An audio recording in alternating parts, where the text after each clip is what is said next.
Welcome to distinguished guests, faculty, students, NYU staff, and friends. We've just completed the first of 2 days of a workshop, conversations with women from the UAE in government, education, and the private sectors. And the only way that I can honestly describe our feelings is to say that we're euphoric and somewhat floating on a cloud. It's been an extraordinary day. It started early. We had a panel. We had a distinguished speaker, Her Excellency Al-Jaber from the private sector. Tomorrow we have a Minister of State. We had a panel that then drilled down on the themes of the keynote address. We broke out into individual breakout sessions on government, education, and private sector. And tomorrow we're continuing to work on the issues. The 2-day seminar is entitled Realizing Potential, Emirati Women at the Forefront of Social Change. We submitted a proposal to the NYU Abu Dhabi Institute to organize this workshop some time ago, and it was accepted. And we were convinced that our proposal had potential. Tonight, we are convinced that we were on the right track and that women can and do lead the way to social change. We had an intergenerational and very stellar group of people, some of whom are here and some of whom I'm going to subject to a little bit of a repetition of what I said this morning, so all apologies. But they drilled down not only on what they had accomplished, but on the challenges ahead, which are not necessarily particular just to this country, but which resonated with us because many of it had provocative parallels for the US and the world over. So before turning the program over to Farah Fustok and her esteemed panelists, who will explore this theme, a word about the word we that I've been using a lot. The we are Drs. Carolyn Hassan. Carolyn, why don't you show your face? And Sylvia Mayer, there she is. Carolyn is, and Sylvia are both full-time faculty members at the Center for Global Affairs. Carolyn is an expert specialist in energy and environment and civil society. Sylvia Mayer on gender and the Middle East. They teach, they do research, and they come up with exciting proposals like this one. I give speeches and represent the Center for Global Affairs, which is a delight. This workshop was very much of a team effort, as is everything that we do at the Center for Global Affairs. Just a few words. Everybody always says that I carry literature around with me about the center, but you should know that I've been at NYU for 26 years, so I do have a passion for what I'm doing. The center is home to continuing education programs in global affairs, which I must admit to having begun some 26 years ago when I was hired. That grew into a master's program, which was introduced in 2004. We now have 320 graduate students. And in addition, at third level, we have 50 public events dealing with global issues every year. So it keeps us all busy. Our mission in and out of the classroom is to help train the next generation of global citizens, to equip them with the tools required to meet the challenges of a rapidly changing world. It really is a bold mission, I admit to that, but I think that we would not have it any other way. About 2/3 of our graduate and non-matriculated students are women, and issues related to women are streamlined into all of our concentrations. Students are very diverse. About 20% of them come from other countries, and we are trying to increase that percentage. Our faculty, both full-time and adjuncts, and there are a lot of those, are professionals who bring their practical experience to the classroom. And our curriculum, while it does not ignore theory, concentrates on practical applications. And that's enough about us. And now to those whom you're here to hear tonight. Farah Fustok, who is sitting on my left, is the CEO of ING Investment Management, Middle East and Africa. She has a BSc in mathematics from King's College, London, and an MBA from Imperial College. She has over 18 years of experience in analyzing and valuing companies in the UK and in the GCC and MENA regions. Past experience includes head of asset management and NBD investment bank. Before that, she was a senior fund manager at EFG Hermes, responsible for managing GCC and MENA funds and portfolio. She spent 5 years at Deutsche Bank in London as part of the equity strategy team. And I could go on, but if you really are interested, you can Google her. Anyway, Farah will introduce her panelists. So please join me in welcoming her and her distinguished panel. Thank you.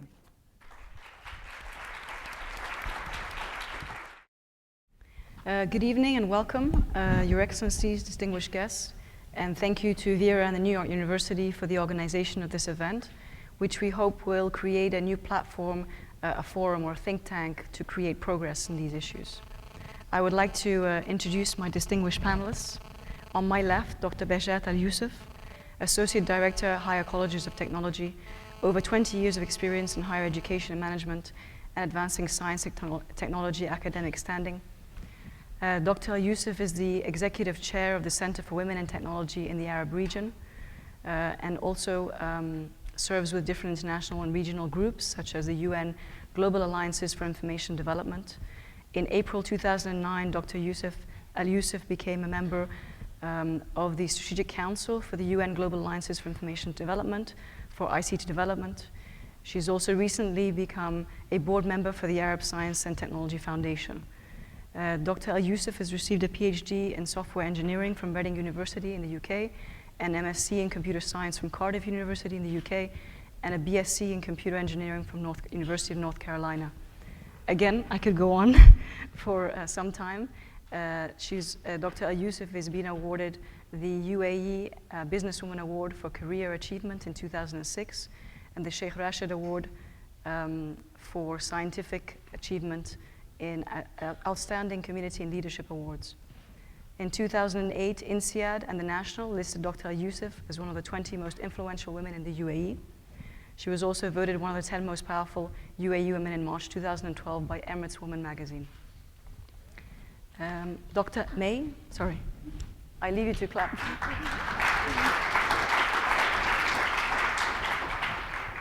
Dr. May Al-Dabbagh, in the middle, the only one not in black, founder and director of the Gender and Public Policy Program, Dubai School of Government. Dr. May is the founder and director of the Gender and Public Policy Program at the Dubai School of Government.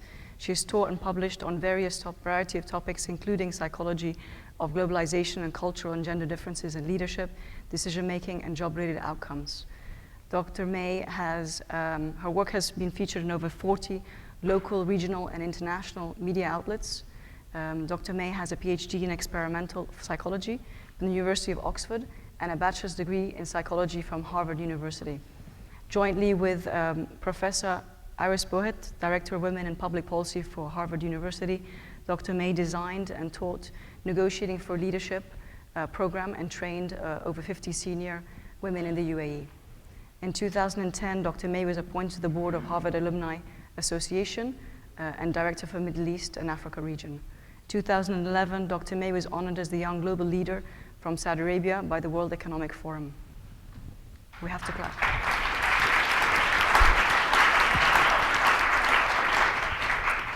And last but definitely not by least, Ms. Ruba Yousef Al Hassan, Advisor, Social Development Sector, Abu Dhabi Executive Council and General Secretariat. Ms. Ruba is the Social Development Advisor at the Abu Dhabi Government Executive Council, General Secretariat. Her professional experience has centered on strategic planning and public policy formulation and social development. Ms. Al Hassan has worked with the Court of His Highness the Crown Prince of Abu Dhabi and with the Abu Dhabi Government Restructuring Committee, where she led projects on reforming the social sector. She has also worked with the United Nations Development Programme in the UAE. Ms. Al Hassan holds an MSc degree in Development Studies from the School of Oriental and African Studies in London and has a Bachelor of Science degree in Architectural Engineering.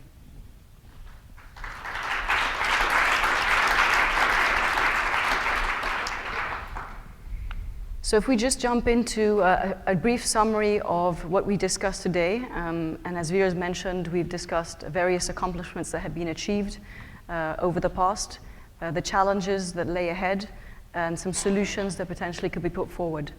I'm going to ask the question to Dr. Behjat specifically to summarize some of the major challenges that we face today as women in the Middle East and specifically in the UAE. Thank you, Ms. Chair, and I'd like to thank again NYU and the people behind the scene who worked hard in bringing us together here. I'm very proud of seeing the few men around in this room, because women advancement is for a reason of human development and human advancement. And women cannot advance without the support of the men, whether they are taking the roles of fathers, brothers, husbands, or a decision-making and influential body. So thank you for being here, and I hope that more of men would be partnering and rubbing shoulders with women towards the advancement of human being, let alone what gender we are talking about. Now, with every challenge, there are opportunities, and as we want to talk about the landscape of the challenges ahead of us as women of UAE and women as global citizens, we need also to look at the opportunities ahead of us so then we can provide the solutions for these challenges. UAE is a very young country. We just celebrated our 40th anniversary. However, the women advancement has been very exponential. And one of the main reasons for the advancement of women in the UAE is because there are a lot of lessons learned from other developed countries that we didn't have to reinvent the wheel and do it by ourselves, but we sort of got the lessons learned and we didn't have to go through them. Having said that, have we achieved where we want our women to be? I don't think so. I don't think there is a limit of how much we can achieve and what are the excellence in what we are doing. Today morning, we talked about some of the challenges, and for those who were with us today morning, bear with me, I'm just repeating it, and coming from academics, we like to repeat things 7 times before it sticks into our minds. One of the major things that I find as challenges within women advancement are changes that need to happen within women themselves. Challenges within women themselves to overcome the challenges that they have put towards themselves and therefore to advance. Women always think that they are lacking self-confidence. I'm not gonna sure how others will perceive what I'm saying. It's all about others perceiving me rather than I'm confident in what I'm saying and I have to say it the way I've said it. And as many of you know, that women are still considered as the most untapped natural resource available. The few women who had over-challenged themselves and achieved where they want to be, those few have done dramatic changes, whether they are in education, they are in the houses, they are in finance, they are everywhere.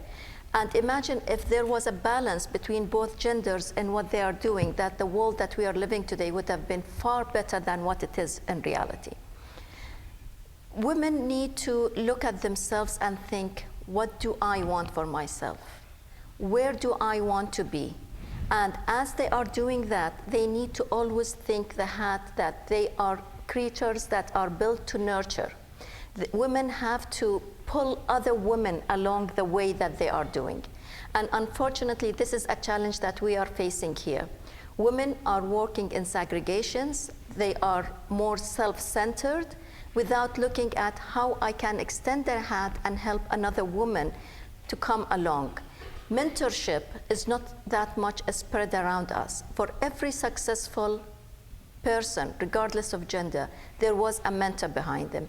Many CEOs, they always have a mentor that they bounce ideas and look at somebody who would give them advice as an outsider. Women, if women of this country have been mentors to their fellow sisters, then who understand the context of the family and the culture and the social rules and regulations, that would have been a very effective way of developing the whole woman along the way. Then it comes that women who go into their career, there are many issues. And do we have a glass ceiling? Yes, we do. And maybe the glass ceiling in this part is thicker than other parts of the world because still we are a developing country, we are still growing country, there is a need for capacity building. So the few women who push themselves up the ladder, they are faced with a thicker glass because it is an environment that men are not accommodated to, and then there would be resistance to that change. I'm not saying that that is common everywhere, but that's what we are seeing in so many places. Again, women, as we said today morning, they are reluctant about networking, and networking not only within women themselves, but cross-gender. Women need to socialize, women need to network for the sake of business advancements. And we always think that how would I be perceived if I'm sitting in a crowd with me being the only woman or the minority? We need to overcome these social barriers, in my opinion. But with that social change, there needs to be a collective approach to it. Women need to negotiate and have the art of negotiation and to create a win-win situation where then collectively the whole society understands why we are doing this change and the reasons for the change, and collectively we see the reward and the outcome of the change. Another area that I can see that is a challenge among us that we are lacking, and I can be responsible for that coming from academia, that we don't have proper academic research in this country.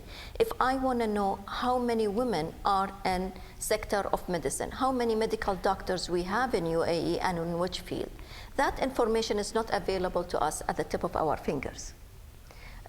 There are initiatives to collect that data, but that should be the base for any advancement, for any change. We need to understand what is the status quo, what are our barriers, what are our opportunities, what are our numbers before we are able to put in solutions. And for research and making decisions based on knowledge, there is nobody going to argue that the basics that you need, the basic principle is access to data. Data is very essential for any progression to happen. I think I've said enough, and maybe later on we can add more, but as I said that these challenges, definitely there are opportunities. It has to start within women themselves, then it goes to societies, and then we can ask the authority people and the decision makers to shape up policies towards that advantage. Thank you. Dr. May, do you have anything to add? Any comments? No, I think actually Dr. Bahjat gave a pretty good overview. I guess also perhaps one element that could be added here is a certain reading of sort of challenges that women are facing in this region that really focus not so much on women themselves, so women's preferences or women's inclinations or women's abilities, but really to use a slightly different lens that looks at the context in which women exist. Is this context conducive to women's leadership or conducive to women feeling like they are empowered and fulfilled? And I think a big part of our discussion today was really kind of looking at the intersection of those two things, many of the issues that Dr. Bahjat pointed out that have to do with women themselves, but also I think, issues that have to do with the larger context in which women exist. And so I think the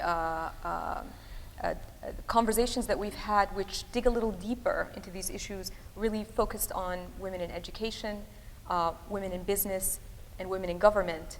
And the plan, hopefully, tomorrow, is really to look at the ways in which we can have a conversation that brings those sectors together, so sort of intersectoral conversation about these issues.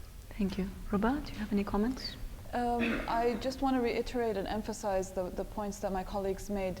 The discussion a few decades back was always about women, women, women. And this is, I think, old now. And we do have to talk about the whole gender perspective and the whole context and how everything fits together. From the government perspective, that's what we're looking at. We're looking at the impacts on society. As my colleague we were discussing earlier, women aren't off on their own in a different planet. They're mixed and part of the sectors in society and everything. And a better view and a better look is looking at it fully. I'm glad that my colleague Dr. Bahjat started with the importance of the role of males in the conversation that we're having as well. That's critical and very important. We shouldn't think it's an exclusive thing just to discuss women's issues. We should be working on integrating them. So when she spoke about the lack of data and evidence, that's a thing we struggle with every day as policymakers, the lack of research and evidence and statistics. And all we need to make sure is to get as much of that as possible that we need, but to make sure that it's gender segregated so we could see the differences. In some cases, it might be that boys are falling behind. In other cases, it might be women, but there's always value in having the gender segregated data. So. Okay. Dr. May, you've ran a workshop on leadership. What are the major findings that you found as challenges coming out of these workshops? The workshop that we ran was really kind of an extension of an existing research project that was in fact focused on empowerment. And within that workshop, one of the things that we were trying to do at the Gender and Public Policy Program is really figure out ways in which we can make more tangible experiences for young people in terms of access to role models, which would include women, conversations with colleagues, which would include women, and certainly exposure to research, which highlights the kind of insidious ways in which discrimination, whether it's based on gender or any other kind of social category, can happen in daily life. And so we decided really almost kind of to engage with this experiment, not knowing what will come out of it. But what we found is that, primarily based on this research, is that a lot of young people today are really sort of saturated with a lot of this discourse on kind of women in leadership. There are so many initiatives. It's almost the cottage industry in the private sector, by for-profit consultancies, certainly at many universities or educational institutions at a variety of levels. And it's not very clear really what women leadership is or what it is likely to achieve. And so the real challenge, I think, to some degree today, is how to engage with trying to promote women's leadership or opportunities for women's empowerment in ways that can really fulfill the depth and the subversive nature of what we're trying to do.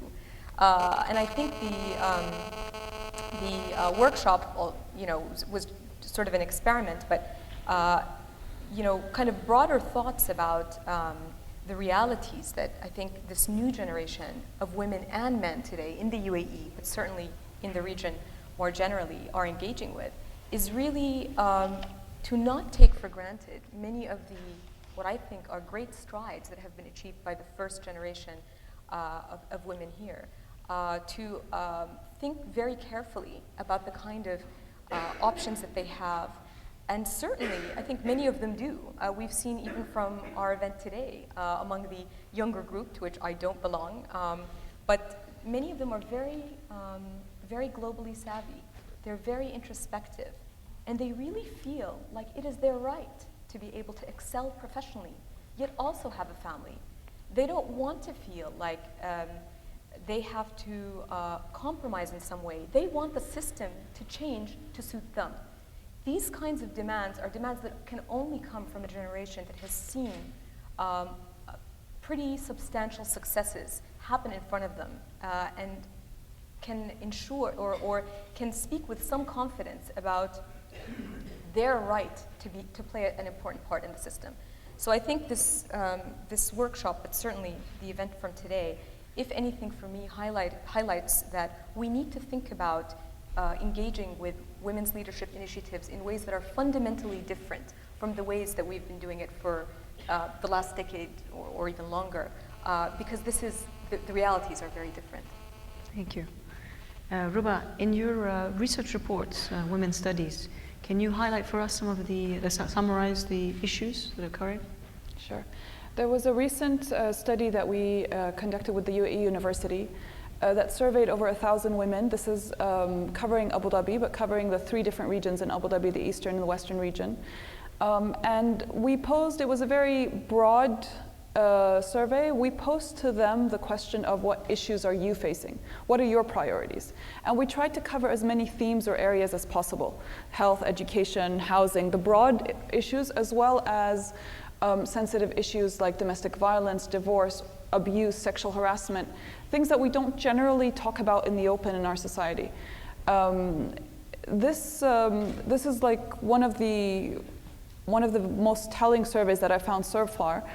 The top 3 issues that the women raised were, number 1, access to employment, and that was 30% of all the respondents said that is their biggest priority, their biggest concern. It was much more so indicated in rural areas like the western region, where a surprising 73% claimed their biggest problem or issue was the lack or limited access to job opportunities.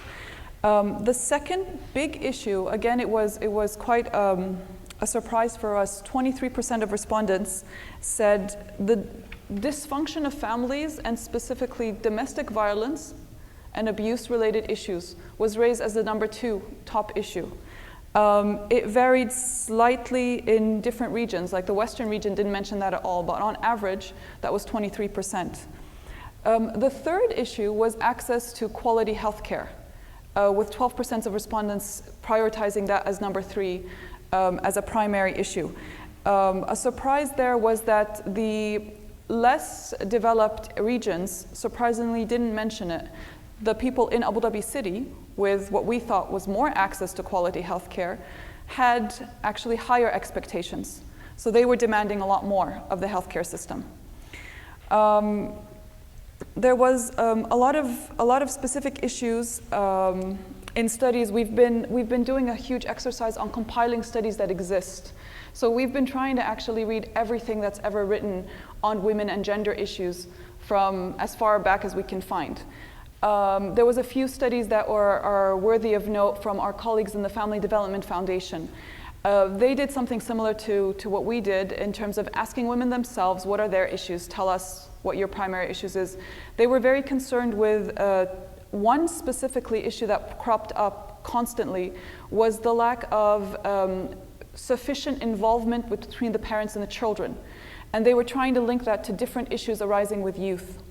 And they found, they did a very specific study on the time that parents spend with their children versus the time domestic workers would spend with their children. And that was quite surprising in terms of 6 hours versus 2 hours on a weekday. On a weekend, you'd think the parents would spend a little bit more, but it didn't go up that much higher. And when they benchmarked it with some sort of global average, and this is an age group of 0 to 3 that they were looking at, infants basically. When they benchmarked it against the global benchmark, it was quite lower. On average, global average would have been like around 8 compared to our 5 to 6 hours of time spent with your infants. So that was a troubling point. And the fact that that has so many repercussions among youth, among social problems, they linked it to issues of smoking or drug-related issues among youth. That was a big issue. The other issue was the dysfunctional family, and they were trying to look at root causes of divorce. A lot of the main root causes that were raised evolved around people's expectation, partners' expectations. having different partners, having different understanding, and not being prepared for marriage at an early age, and other related issues. So those are some of the studies that are currently available on women's issues, and that's what they center around and cover. So we've heard today that the information tends to be very scattered. So how difficult is it to gather this data, to get an accurate analysis to understand where we are today? Because of the lack of a central body that's in charge or leading or championing the issues of gender, it's hard to just point at one place. If I want to find information about the healthcare system, I can go to the health authority. It's usually quite simple. They should have all the statistics. We do have statistics centers, one in Abu Dhabi. I think there's some in the other Emirates as well. So that's a start. They're fairly still new, so that's going to take some time to get all the statistics and the data we want. We need to empower a lot more the research institutions, the universities. We're trying our best to cooperate a lot more with them, to commission a lot more studies, because we do want field-based, factual, academic research that will help in our policymaking. If it's just us, the government, doing all the research, it doesn't give us the independent academic kind of thinking. And that's what we're striving to do right now. So how accurate and reliable is the data that we have now? The methodology undertaken by the UAE University was pretty scientific, followed scientific research models and everything, and I think that's a very good, accurate study that we have as a basis. But again, it was very broad, and it was a first step. We hope the next steps will be seeing a lot more research coming out. And I think we do need to invest a lot more in research and development, and support academic think tanks, research institutions, all these different organizations in the research. It'll help us as policymakers, and it'll help us add value to the whole discussion when we have this evidence to back it. May is dying to add a She's comment. getting excited now. I just wanted to say this is a very enlightened perspective from government. I have to say it's really, really wonderful to hear you say this, Ruba. And I've been here in the UAE for about 6 years, and since we had initially started to think about a program for gender and public policy at the Dubai School of Government, the fundamental challenge, as Farah had pointed out, is this idea that it's not that nobody has ever done research on women's issues or women's empowerment or gender in the region. The question is, you don't really kind of have that system that you do in other places, where you can literally search on your computer and be able to pull stuff out, using a virtual system. And even if you wanted to do it physically, as in go to the you had to go to different libraries in different places, issues of access, and perhaps more importantly, a network. That would bring people together, people who are like-minded, scholars, academics, but also practitioners. And over the last couple of years, I can say that I think there is a fundamental shift in the way in which research is appreciated. I'm not saying that it's supported in any way that is fundamentally different, but I do think that there, for example, this year, for the first time, there was, at the American University in Sharjah, the first UAE consortium for women and gender studies. So anybody, whether in the form of a person or an organization or a program, who is interested in women's studies or gender studies, participated. And it was amazing to see the turnout and the kinds of interest that it also garnered from people living and working abroad. So there were people who flew from Brazil, the US, and Japan to attend this conference, because they had also been interested in women and gender studies, in the region. So I think, just to sum up, this notion that there needs to be a sort of an infrastructure that brings resources that already exist on the ground, whether they're in the form of research or data, certainly people. This doesn't have to be recreated from scratch. This just needs to be provided with a kind of framework that allows it to be accessible. Dr. Behjat, if we have an idea of where we are today, do we know where we want to go? Is there an alignment of interest between the government, education, and private sector? That's a tough question. I'm not sure if collectively we have a common goal of where we want to go. Individually, yes, we all have our hopes and dreams, whether it is women who are thriving to excel, whether it is government or whether it is business. But collectively, I think this is what needs to be done. And we said that might be tomorrow or over the 2 days that we are here, that maybe among the women that are representing different sectors, we could sit together and collectively put a definite vision and a goal for us. What do we really want? And then how each sector contributes towards that goal. The government might come and say that I want to increase women participation in political arenas by 30%. Okay, how are we going to do that? What is the role of education to provide that? What is the role of the social society to provide that? And therefore, what is the current status? And here where my colleagues are elaborating on the data and the research. Do you know what is the current status?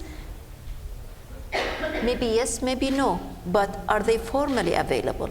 Something that it is interesting here that once we have the data that it's been segregated in different sectors, and Ruba gave an example that if we want data about health sector, we go to the Ministry of Health. From my dealings and encounters with these different authorities, they hold the data very close to their heart. I'm not sure why exactly. Is it that they don't want to open up the facts, so then some kind of criticism might come along and people don't like criticism? Or is it that it would make a very eye-opening impact that they feel that different sectors are not ready for that? But this is what I found out, that even when we present statistics, we always present the picture that we would like the world to see. We don't say it exactly as it is. And this is scary, because for any development and any advancement, we need to look at things with our naked eyes. We see what is right, we see what is black, and we all say that this is the area that needs to progress well, it is doing well, this is the area that needs attention, and then the collective minds to sit together and say, how are we going to improve this area? There is no perfect world, and we are living in that taboo if we feel that we are living in a perfect world. So we are censoring to a certain extent the I views so. and results. I believe so, and I'm afraid the media is here and I would be questioned later on, but this is the fact that we don't have the accuracy of data. And there is a lot of hesitations in providing the facts. It may also be that there are so many issues that we cannot tackle all at the same time, and so maybe then it's a matter of prioritizing. Possible. Putting it politically. Dr. May, you are very passionate about a subject that came up today, specifically around the gender gap, generation gap, and the potential transfer of knowledge and expertise that can move from the existing generation of very experienced individuals that have over 20 years of experience and to the next generation of leaders. I was really fortunate today to be asked to moderate a panel in the morning of really a wonderful, wonderful group of talented women, almost all of whom had 20 years of experience under their belt. And as they were reflecting on their experiences, at the sort of end of the room was the faces of a generation of women who were significantly younger and who I think on some level could relate to some of those issues, but also who had a whole other way of understanding their role in the world and how they wanted to go about thinking about these issues and grappling with them. And I guess a lot of the research that I've done so far has really looked at the sort of psychological effects of globalization, especially through educational reform initiatives here in the Gulf. And this usually included interviews and focus groups with young people, men and women. And often in these conversations, you really see a kind of a different kind of awareness of who we are. I mean, I don't think there has ever been a generation in the Gulf that has been so keenly aware of itself as the object of research and scrutiny, as the recipient of initiatives, programs, projects that are meant to shape them and make them think a certain way or make them speak a certain way. And there certainly hasn't been a generation that has had the kind of opportunities to represent itself through social media and technology and otherwise to others, but as well as within national boundaries. So I think this is a particularly interesting space to look at when we are thinking about what we want to do, in terms of promoting women's leadership. And one of the key things, as some of my colleagues pointed out a bit earlier, is this idea of is women's leadership only for women? And I think there's an increasing sense that there needs to be a new kind of articulation for issues that have to do with women's empowerment in ways that will harness the kind of inherent resources that exist in this part of the world. And what I'm not saying is we should not talk about women's rights in those terms, not at all. But what I'm saying is that I think there needs to be a more authentic kind of engagement with issues of women's empowerment that can really be sustainable long term. Thank you. Ruba, on policy development, I know we're at early stages. Where are we going? How far do we have to go? In an effort to make sure that our policies are evidence-based, what we're starting with is what Dr. Bahjat mentioned: understanding the status quo, understanding the baseline. The other big challenge that we're facing in policy making is how to engage our citizens, how to engage society and the community in general in policy making. And we've yet to put institutional mechanisms in place to do that. We have informal systems in place that are traditional, like the Majlis and the discussions that we have. There have been some government entities who have actually set up specific Majlis-style discussions. You might, from the West, you might say, oh, this is like community city hall or something like that. They have set up those places, but on an ad hoc basis when they wanted to discuss certain issues.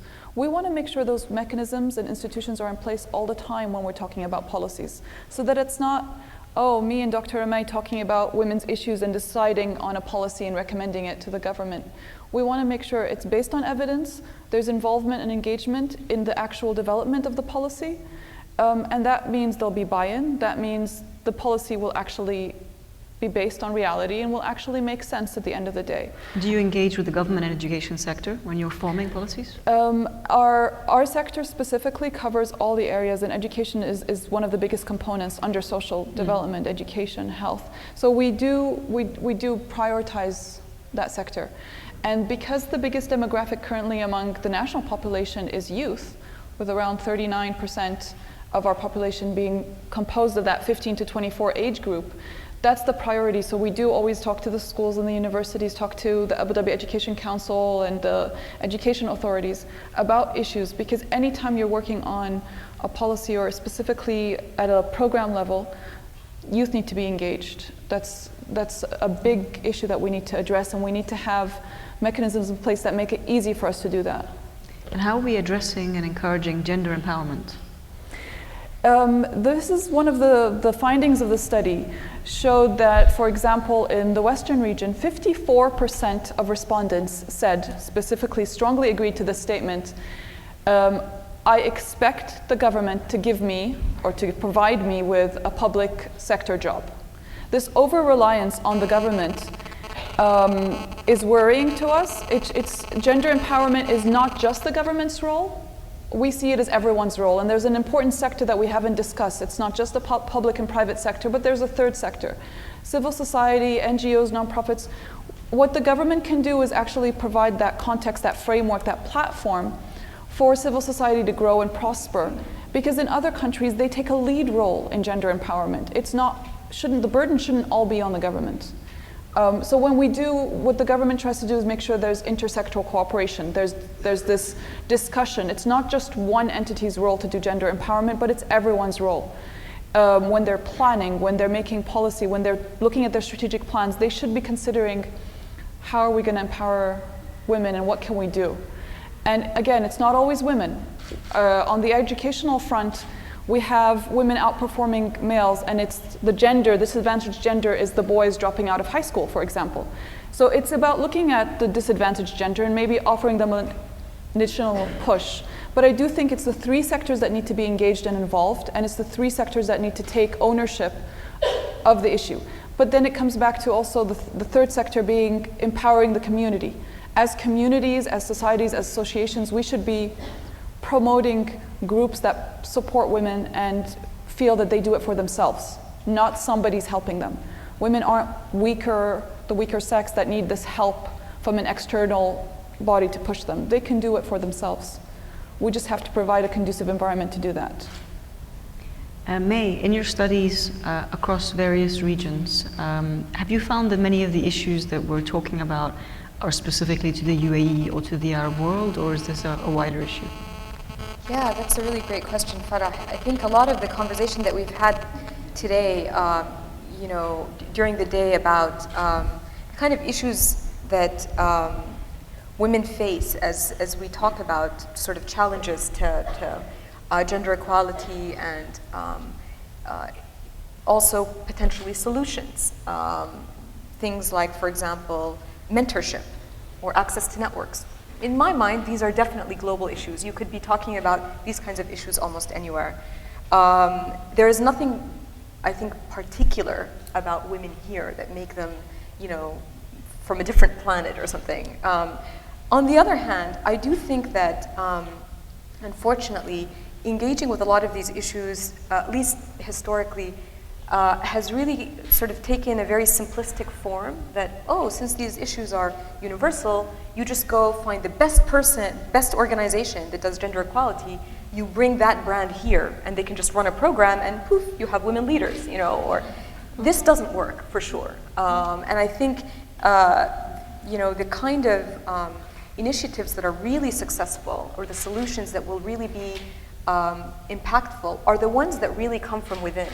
So I just want to comment actually on what my colleague Ruba mentioned. You're absolutely right. I think this notion that government should solve everything is not the approach. But I do think that what government can do, and certainly I think our aspirations going forward are quite high in that regard, is that government can also just ease up a little and leave spaces for the kind of activities that you're talking about, volunteerism, nonprofits, associations, that don't often require, the funding or the oversight or the,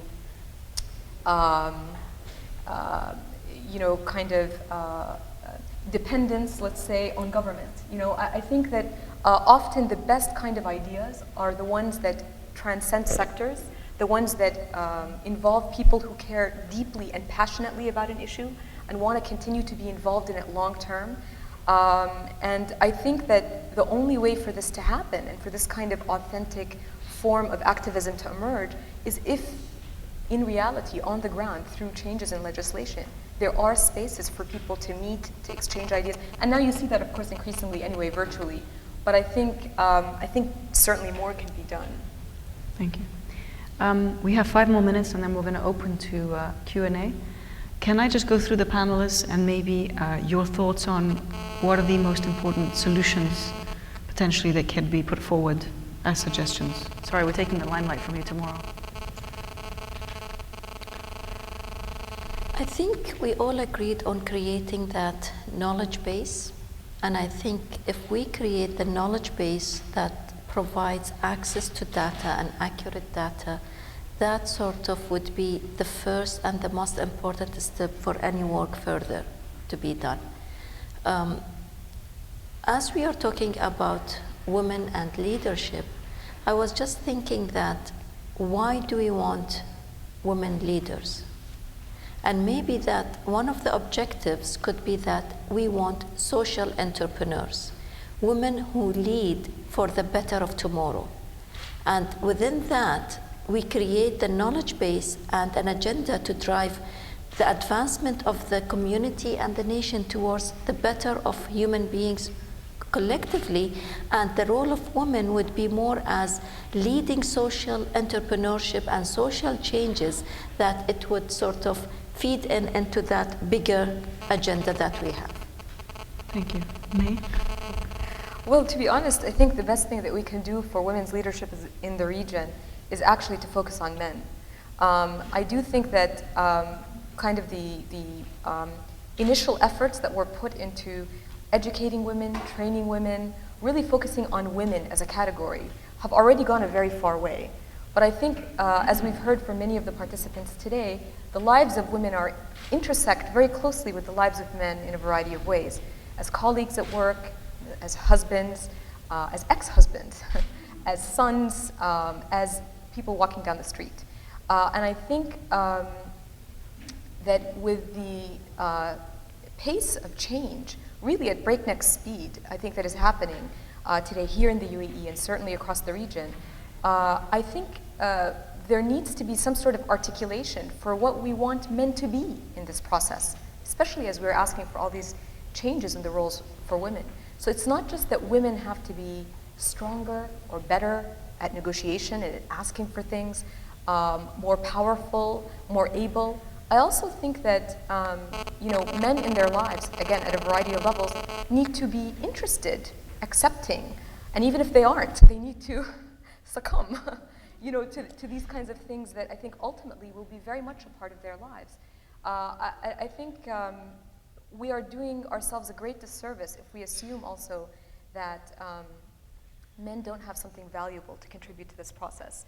And many of the recommendations, one of which, for example, was that so far many of the networking initiatives that have been provided for women allow for networking between women, which is fantastic.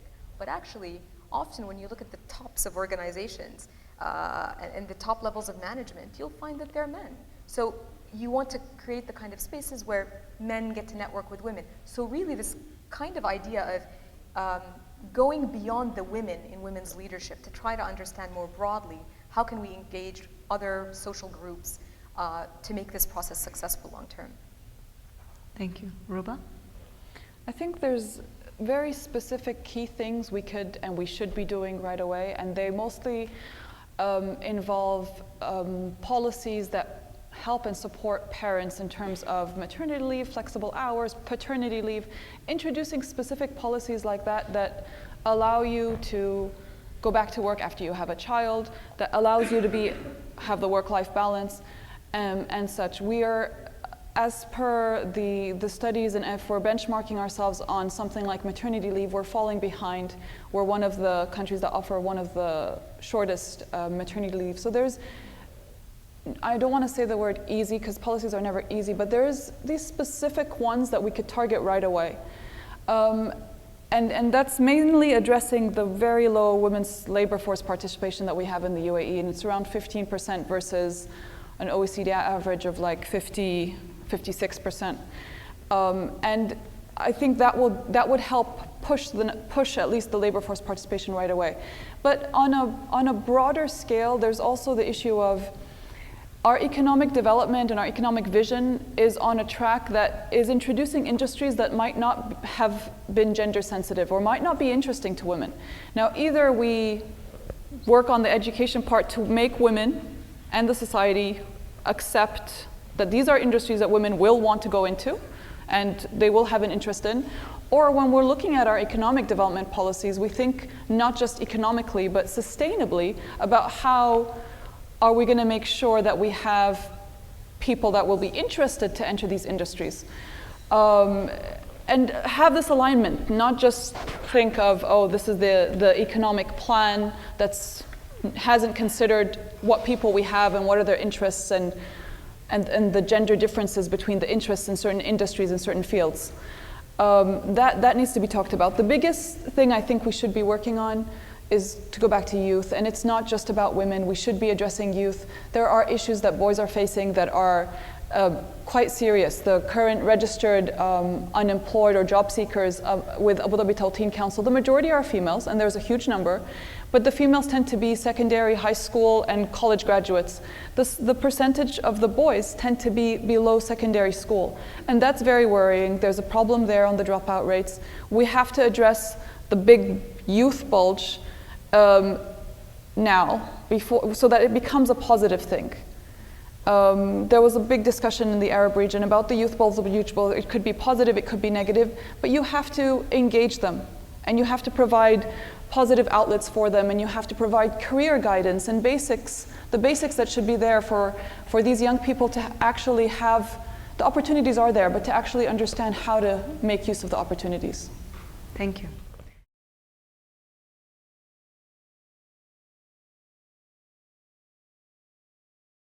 I'm Sana Audi, and I'm a professor here at NYU, affiliated actually professor at NYU Abu Dhabi in computer science, and I'm professor at NYU New York computer science. I just would like to congratulate the organizers for this great panel, and also all of the speakers. This is really wonderful. I have many questions, but I will be very kind and I'll try to ask one question. I'm really interested to know, Ruba, you mentioned how girls actually outperform boys in high schools, but I organized a conference on women computing in the Arab world just in March, and it seems also that it's the case in universities as well. Can you give us like an insight? Why is this phenomena happening? Also, there is more women, for example, in universities. Like in computer science, there is more women in computer science, for example, in many Arab countries, including the Emirates. But in the States and in Europe, the numbers are around, for example, 11%, and at the best, 20%. But here, they're the majority. Some of them are 50 or 60%. So I'm really interested to know why this is happening. Is it just the government, or is it also women leadership? So, and then my second question, I'm interested to know into the personal, basically the incentives in which that you, the three of you, are really successful and amazing leaders. So can you give us an insight into which the factors where, you know, the self-motivation, the inner motivation that made you the kind of people that you are? So your two questions might take up a whole 20 minutes. So whatever you can. Ruba, do you want to start? On your first question on why girls outperform boys, I have theories, but we haven't done studies. So I have different theories, and I think I want to also throw this to Dr. May, because she might come at it from a psychological perspective. But we do have a lot more female professors, a lot more female teachers. It might be, I don't know if they're giving more attention to the girls, or it might be that they're seen as role models. I mean, that's a small theory of that I'm thinking. There is also in our culture, it has, and this is thanks to Sheikh Zayed, Sheikh Fatma, our leadership in the past, it's become prestigious to get a university degree. So I was a couple of times talking to focus groups, university students, females. They had no interest whatsoever in working. There was a group I met that were very intent about, I just want to get married and do this, but I have to have a university degree. They felt it gives them a sort of prestige, a sort of power, and they felt it was very valuable and important. Actually using it wasn't in their interest, but they felt that they wanted that. The boys I met with in one of our local universities felt entitled to jobs, regardless of whether they get their degree or not. And it wasn't as important to them. They would still, when we were discussing, well, what about your marriage prospects? But they said, we could still find a wife, we could this. It wasn't as important for them to get an education or to get a degree on paper. So we haven't studied this enough. I have some other theories. I'm sure my colleague has some psychological leadings or inclinations on the theories to this, but I'm not quite sure. Me? Yeah, thank you so much. I actually don't have a psychological perspective, but I will share with you just really quickly insights from the Gender and Public Policy Seminar Series, which we run, and where we've invited numerous speakers, including Dr. Rafi Agbash, who used to be the president of Gulf University in Bahrain, and also a number of researchers, including Dr. Fatma Abdallah, who was with us earlier today, who spoke about this sort of reverse gender gap in education. And although most of the insight that they bring focuses here on the situation in the UAE, which is quite extreme, so 70% of university graduates are women. But in fact, this sort of boy turn in education is a global phenomenon. It's not just happening here. It's happening across the region, it's happening in many places around the world. And as my colleague Ruba pointed out, there are a number of different theories as to why this happens. Some of them can be explained through understandings of masculinity and what it means to get a college degree today, and the kind of pressures that young boys face, often to provide for their families and to think about their role as breadwinners, but also about competing opportunities in the job market. So if you're young today and you can make a big buck very quickly through, for example, the stock market or through being, a partner in some sort of business project, you don't need a college degree to do that. And so really trying to understand the multiplicity of layers, not just by focusing on women, but also focusing on men and masculinity is really important. Last note, just really quickly, historically, formal secular education for women in the region was introduced primarily because it makes them better mothers. Mm-hmm. The justification to provide education for women was never that this would help them get a job. This came much, much later, and really as almost a second generational issue in terms of education. So I'm not surprised that there are still a lot of people that would want to get the degree, but they don't think of it just as a tool, to get a job in the market. Thanks. Dr. Bahjat, you want to answer the second question on success factors with over 20 years of experience and numerous awards in your favor? I think my success factor was that I was passionate about what I was doing. And when you're passionate about what you're doing, then there is no limit for your creativity, your innovation, and how much you want to give. And today morning in the side conversations we had, is many of women were asking about life-work balance. And I said, I don't believe there is a life-work. I couldn't do it. There is shuffling of things. And many times you see that the project that you are running in office takes your mind and your heart. And even if you have a sick baby, you try just to do the minimum you can because your mind and your heart is there. And that's what is driving us to be excellent in what we are doing and to be successful, is that the passion, the change that you see. In academics, we don't get paid well. But what is the incentive and the reward is the day I see a student walks in and the day I see her with the hat graduating, and the transformational change and the evolutional change that that person had gone through. And you look at her and you say, I contributed to that change. I was that change agent. That is our incentives and our bonuses that we get. And that's what it should be. Whatever we do, we have to do it with passion. And that would be the secret to ingredients. I'd like to go back to the ladies' figures about number of women in technology in UAE, that they have reached 40%. And I'd like to know the source of that, because my studies had showed that in federal government, in higher education across federal government, the number of women who get into science and technology field is less than 20%, and the number is shrinking. We actually got the figures from the school itself, so this year. Okay. But again, as my colleagues had said, that maybe the pipeline at the entry into higher education is big, but the pipeline really goes into drops when it comes to employment and women leadership in science and technology. Thank you. Thank you. Dr. May, you said that there is a fundamental shift in the way research is appreciated in this part of the world. But on the other hand, it was mentioned that organizations are still holding on to their data and not opening up to academic research. So in what way this fundamental shift is happening? I think the word that I used is appreciation, which is quite different from facilitation. I think that there's definitely an increasing awareness that research is important. The sort of language that Ruba is using about evidence-based decision-making and really thinking through not only the design of policies, but how you're going to implement, who you're going to implement it for, how you're going to evaluate those policies. This is, this requires a certain level of, I think, sophistication and also appreciation of the role that research can play. Now, by the way, not all research is applied research that is meant to help government do things.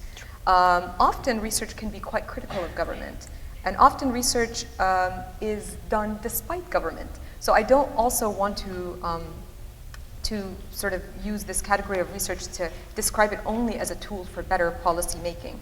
But if I were to focus purely on the kind of research that Ruba was talking about, I think that some of the examples she gave about For example, government departments commissioning research from academics and universities, trying to work with local academics and students and interns to do the kind of research on the ground that can, and in the language of the people.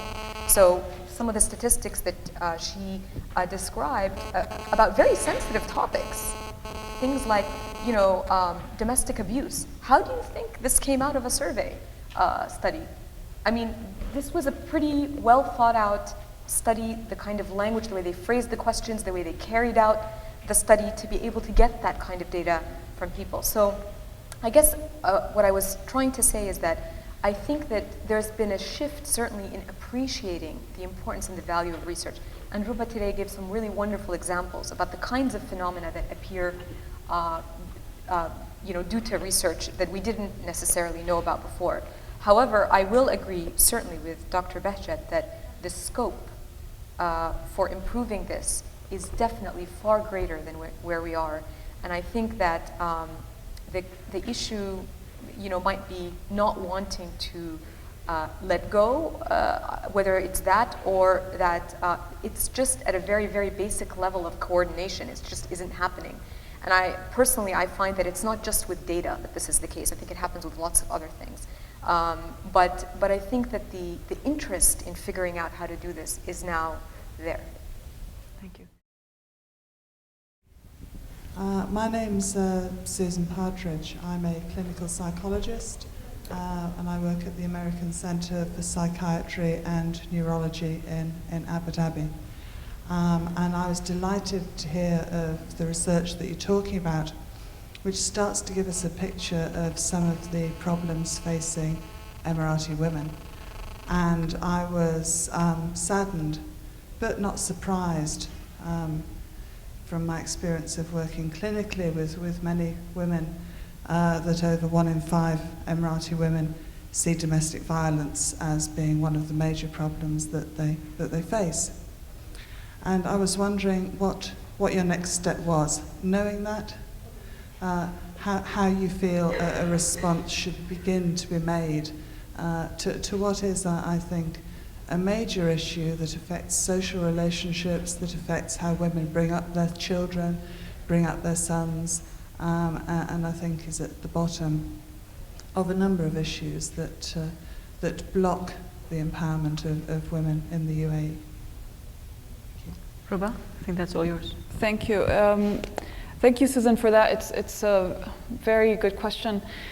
The way we look at it from our seat, where we're looking at policies, we initially think there should be legislation in place that empowers and protects it. So that was the first objective that we were trying to look at. Policies in place, and then we're not implementers. We turn to our implementing agencies, like my colleague who's here from the Family Development Foundation, and their tasks, that's under their mandate. So what we would help work with them to put it on the agenda, basically, to make it a priority so they could develop programs, whether it's a shelter that you need for domestic violence, or whether it's awareness programs, or whether it's counseling or something else. But the right, all of them maybe, but so that the implementing government agency that's tasked with that actually sees that our leadership thinks it's a priority right now. We put the legislative framework, that's the first step we need, I think, and the policies in place, and then it's up to them to sort of push forward, develop the right kind of programs that are needed. That's how we work, and that's what we've already started. So that's where we stand on domestic violence at the moment. But there's, again, a lot to be, from initially, we want a lot more research to be done so that also the implementing agency knows which programs are the priority, which programs will help. We don't want to copy programs that are available around the world. It might not be as useful here. So we do need to study it a lot more also. Can I just summarize quickly, just to recap on some of the topics that were discussed, and just to throw some ideas that we've covered. I think we've mentioned, can women lead social change? Should we be learning from lessons that have occurred from other countries and not reinvent the wheel? Let's make sure that women are looking at their internal aspirations, their passions, and applying themselves where they can. The mentoring aspect. We need access to role models. We need women to mentor other women on challenges. not to work in isolation, to work within, with the men also and with themselves. Networking obviously has been covered, and not just within women but across genders, to overcome social barriers collectively. We've discussed the issue of data and research, how accurate this data is and easily accessible, because at the end of the day we need to analyze data, reliable data, to come up with solutions or targets to set based on an accurate knowledge base. Is the environment conducive to women's advancement? Government perspective, the impact on society and gender issues. The issues that occurred this morning in terms of the younger generation that are looking for the system to change, to adapt to their own aspirations. The access to employment issues that exist in the Northern and Western Emirates, and the alignment of interests between government, private, and education. So with that, I thank the speakers, and reception or dinner Reception's there. in the back.